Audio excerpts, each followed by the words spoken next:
السلام علیکم پاکستانیوں اس وقت پاکستان کے حالات اس قدر مخدوش ہیں کہ اس سے پہلے شاید ہی کبھی ہو۔ پاکستان اس وقت اپنی آخری جنگ کے اندر داخل ہو چکا ہے، جس کے اندر ایک طرف سامراج کی قوتیں اور ایک مافیا ہے، اسٹیٹس کو ہے، جس میں اسٹیبلشمنٹ بھی شامل ہے، اور دوسری طرف پاکستان کے عوام۔ اور اس وقت تمام چیزیں کھل کے سامنے آ گئی۔ ایک تھوڑا سا بھرم آپ کی اعلیٰ دیا کا تھا، وہ بھی آج سامنے آ گیا۔ اس کے اندر بھی تقسیم ایسی ہے کہ ایک گروہ مافیا کو سپورٹ کر رہا ہے اور ایک عوام کی سپورٹ کرنا چاہ رہا ہے اور آئین کی بات کر رہا ہے۔ جیسے آئین کے بارے میں پہلے ہی بتا چکا ہوں، پاکستان میں آئین ہے ہی نہیں۔ آپ پوچھیں کیسے آئین نہیں ہے؟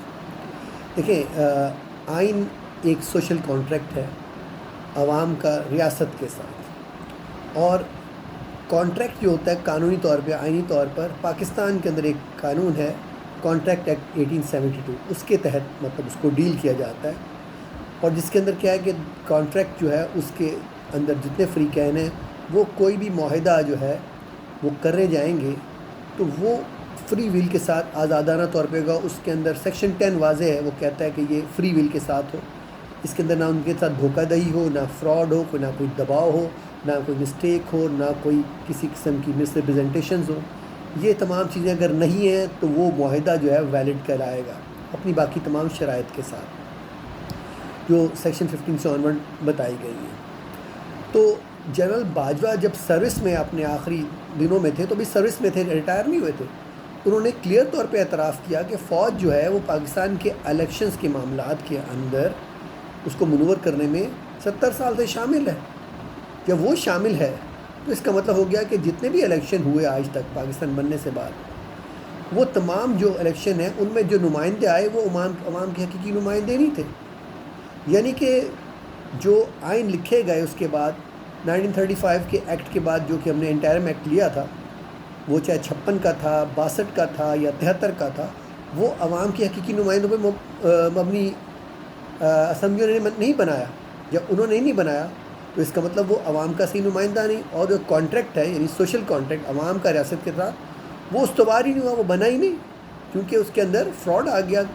ایجنسیوں نے منور کر کے، اسٹیبلشمنٹ نے وہ حکومتیں بنائیں، عوام کے حقیقی نمائندے نہیں تھے۔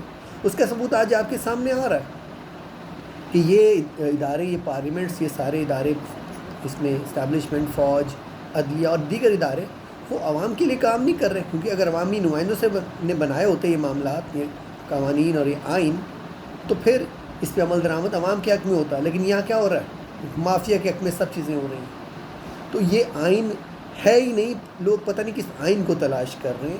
جو چیز فری ول کے ساتھ جو سوشل کانٹریکٹ بنا اس کا وجود ہی نہیں ہے۔ مطلب یہ نہیں کہ 73 کا آئین نہیں ہے۔ جنرل باجوہ کے جو اعترافی بیان اپنے جرم کے فوج کے حیثیت، ادارے کے ہیڈ کی حیثیت سے آئے ہیں، تو اس کی بنیاد پر 73 کا آئین بھی ختم ہو گیا، 62 کا بھی ختم ہو گیا، اور 56 کا بھی ہو گیا۔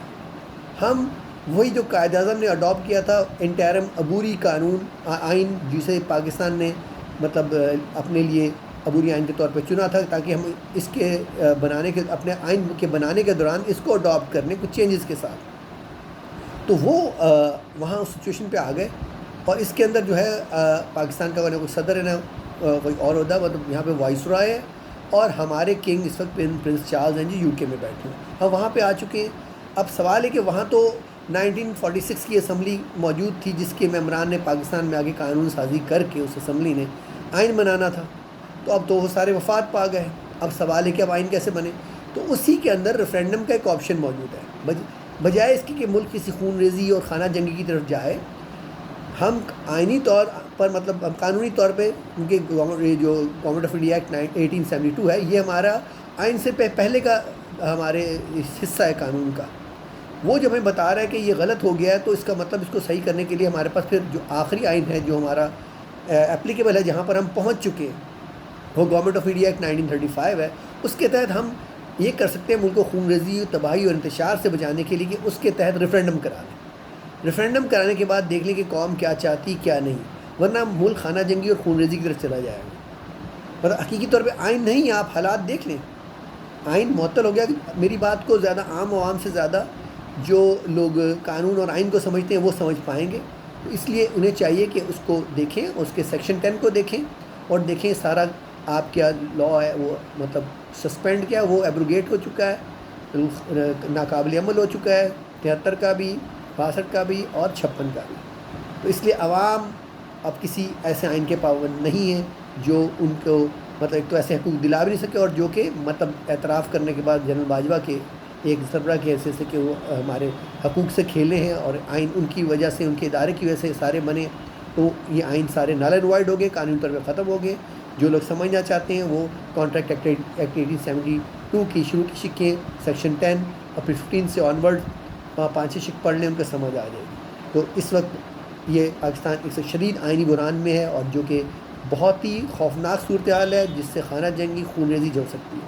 تو ہمیں اس سے بچانا ہوگا اور پاکستان کے لیے آئین بنانا ہوگا. تو عوام کو چاہیے کہ وہ آ کر اس چیز پہ متفق ہو جائیں کہ انہوں نے اب ایک ریفرینڈم کی طرف جانا ہے، ورنہ حالات آپ کے قابو سے باہر ہو جائیں گے. آپ نے اس سارے 2 نمبر نظام کی جو چیزیں 2 نمبر طریقے سے بنتی ہیں، ان کی پھر آپ کو ہوتا ہے وہ بینیفٹ دینے کی بجائے نقصان ہی پہنچاتے ہیں آپ کو.